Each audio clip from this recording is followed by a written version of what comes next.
Hey, I'm Jeff Rubenstein from the PlayStation blog here at the White Knight Chronicles US Media event. I'm joined by producer of the International Edition, Tsubasa Inaba. Good to see you as always. Likewise. Yes. So let's talk a little bit about the game. We've talked quite a bit about the single player over the past 6 months to a year. We know Leonard and we know how he can transform into the White Knight. We've talked a lot about that.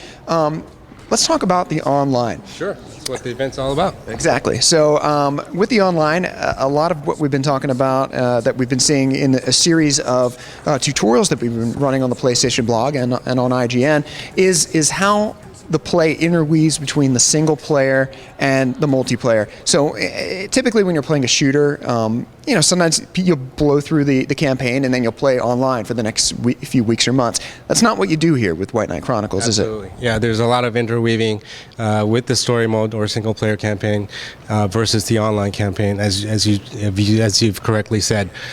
First and foremost, the online segment starts with a gateway called GeoNet. That's your basis of your online activities. It's kind of like an SNS.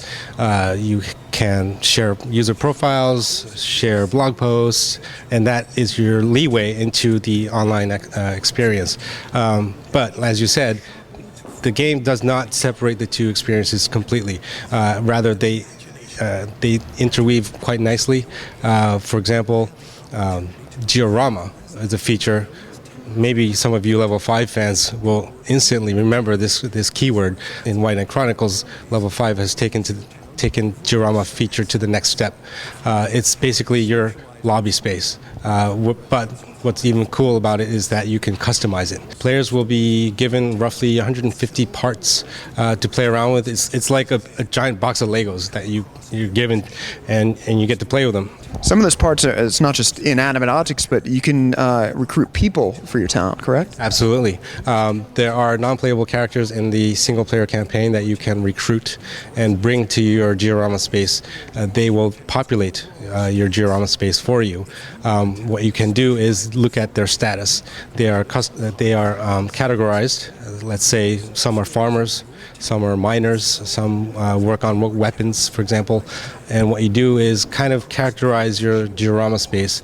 Not only will you benefit from that, but also your friends who visit your Georama space will be able to steal items from the fields, for example, or those items will actually end up in the shops that you can also place in the Georamas, and they can purchase items, possibly special items, in your Georama space. How long is the average quest, or is there a lot of variety there in the online sphere? There is some variety, but in general, we cap it at 1 hour's gameplay. In most cases, I'd say if you play with 4 players, you'd be all right. The online quest is another unique thing, is that you can play by yourself if you opt to. However, they are designed for co-op play, so it may be a little bit tough for you if you go out on your own. And then you bring the loot back into the single player mode. Do you bring anything else, experience points or gold or anything like that? Well, all your skill sets follow you, regardless of single player campaign or online activities.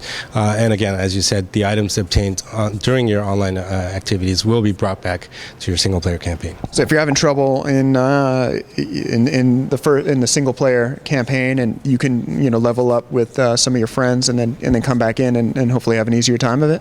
Possibly, yes. However, obviously the online quests too are leveled. We call them guild ranks.